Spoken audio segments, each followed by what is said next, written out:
మాజీ మంత్రి వైసీపీ నేత పేర్ని నాని అర్ధాంగి జయసుధ పేరిట ఉన్న గోడౌన్లో అధికారులు తనిఖీలు చేయడం, 378 మెట్రిక్ టన్నుల బియ్యం మాయమైనట్టు తేల్చడం, భారీ ఎత్తున జరిమానాలు విధించడం తెలిసిందే. అయితే తనపై ప్రతీకారం తీర్చుకునేందుకు ఇంట్లో ఆడవాళ్ళని టార్గెట్ చేస్తున్నారంటూ పేర్ని నాని చేసిన కామెంట్స్ పై AP deputy CM Pawan Kalyan స్పందించారు.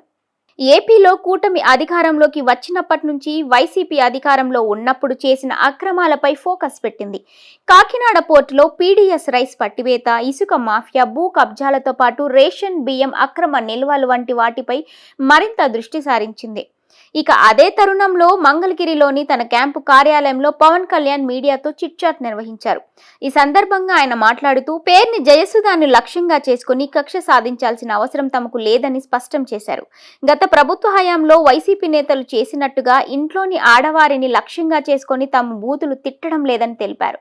సాక్షాత్తు సీఎం చంద్రబాబు అర్ధాంగి గురించి నోటికొచ్చినట్టు మాట్లాడిండే వాళ్ళని గుర్తు చేశారు. పౌర సరఫరాల శాఖ పరిధిలో ఓ గోడౌన్ లో భారీగా బియ్యం నిల్వలు మాయమయ్యాయని, అక్రమాలు జరిగిన గోడౌన్ పేర్ని జయసుధ గారి పేరు మీద ఉన్న కారణంగా చట్టపరంగా కేసులో జయసుధ గారి పేరు పెట్టాల్సి వచ్చిందని తెలిపారు.